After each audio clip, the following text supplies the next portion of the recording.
Hey guys, எப்பயுமே ஒரு வாய்ப்புன்றது பெரிய விஷயம். அந்த வாய்ப்பு எப்போ கிடைக்கும் எப்படி கிடைக்கும்ன்றது யாருக்குமே அந்த டைம் பீரியடை கணிச்சு கொள்ளக்கூடிய நிலைமையில் யாருமே இருக்க மாட்டோம். ஆனால் எப்படியாவது ஒரு தடவை இந்த வாய்ப்பு கிடைச்சிருமென்று வச்சுக்கொள்ளுங்களேன். ஒரு வாய்ப்பு உங்களுக்கு கிடைச்சிதுன்னா அந்த வாய்ப்பை நம்மளதாக ஆக்கி கொள்றதுக்கு நம்ம எவ்வளோ பாடுபடுறோமோ அந்த அளவுக்கு அந்த வாய்ப்பு நமக்கானதாக மாறிக்கொண்டே வந்து கொண்டிருக்கும். அது எத்தனை வருஷமோ எத்தனை மாதமோ எத்தனை ஒரு நாளில் கூட உங்களுக்கு அந்த வாய்ப்பு உங்களுக்கானதாக மாறலாம்.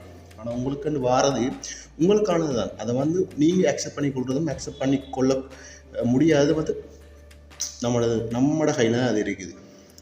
இப்படி பாருங்கள், ஒரு தவளைக்கு தவளை வாழ்கிற இடத்துல ஒரு தடவை மழை பெஞ்சதுன்னா அந்த மழைக்காக அந்த தவளை திரும்ப திரும்ப கத்திக்கொண்டே இருக்கு, மாங்கன்னு கத்திக்கொண்டே இருக்கு.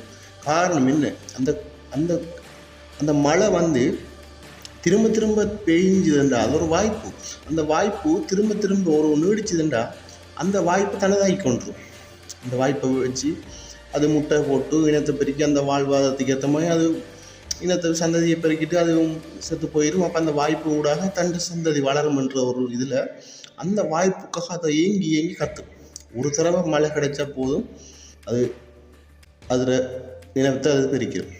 அப்படித்தான் அது ஒரு வாய்ப்பு. அது மாதிரி தான் நாமளும் ஒரு தடவை நம்ம ஒரு வாய்ப்பு நமக்கு கிடைச்சதுன்னா அந்த வாய்ப்பு நமக்கானதாக மாற்றிக்கொள்ளும் வரைக்கும் நம்ம அதுக்காக உழைக்கணும், அதை பட்டை தீட்டணும். இப்போ ஒரு வாய்ப்புன்றது அப்படி ஃபுல்லாகவே நமக்கானதாக கிடைச்சிடாது. இப்போ நீங்கள் ஒரு வேலை ஒன்று செய்கிறீங்கன்னா அந்த வேலை உங்களுக்கு ஒரு வேலை ஒன்று கிடைக்குதுன்னா அந்த வேலையில் இவ்வளோ பிரச்சனை இருக்கும். டிரான்ஸ்போர்ட் பிரச்சனையிலேருந்து, ஃபுட் பிரச்சனையிலேருந்து, அக்காமடேஷன் பிரச்சனையிலேருந்து எல்லா பிரச்சனையும் இருக்கும். ஏன் அந்த வேலைக்கும் உங்களுக்கும் ஸ்கில்லில் கூட பிரச்சனையாக இருக்கலாம். அந்த வாய்ப்பு உங்களுக்கானதை ஆக்குறதுக்கு நீங்கள் எவ்வளோ விஷயம் செய்யலாம். அந்த ஸ்கில்லை வளர்த்துக்கொள்ளலாம், டிரான்ஸ்போர்ட்டு அதுக்கேற்ற மாதிரி அரேஞ்ச்மெண்ட் செய்யலாம். அக்கமண்டேஷன் அக்கமண்டேஷன் பிரச்சனைகளுக்காக நீங்கள் அந்த அக்கமண்டேஷன் அதுக்கு பக்கத்துலேயே நீங்கள் எடுத்துக்கொள்ள. இப்படி வேலை மட்டும் இல்லை, எல்லாமே தான். உங்களோட எஜுகேஷனை இம்ப்ரூவ் பண்ணுறதுக்கான ஒரு வாய்ப்போ, இல்லாட்டி ஒரு வாழ்வாதாரத்தை பெருக்கிக் கொள்றதுக்கான வாய்ப்போ, உங்களுக்கான ஒரு ப்ரொபோசல் கிடைச்சிருக்கான அதுக்கேற்ற ஒரு வாய்ப்பு, இப்படி ஏதோ ஒரு விஷயம் அந்த வாய்ப்பு உங்களுக்கானதாக ஆகிக்கொள்ளும் வரைக்கும் அந்த வாய்ப்பு உங்களுக்கானதாக கொஞ்சம் இருக்கலாம். ஆனால் அதை பட்டது ஒரு வைரக்கல் மாதிரி தான், ஒரு ரத்தின கல் மாதிரி தான். அதை பட்டத்தீட்டி எடுக்கலாம். அது ஒரு ராவா வார ஒரு விஷயத்தை நம்ம பட்டத்தீட்டி நமக்கானதாக மாற்றி எடுக்கும் பொழுது அது பிரம்மாண்டமாக நமக்கானது ஒரு பெரிய விஷயமாக அது லக்காக மாறிடும்.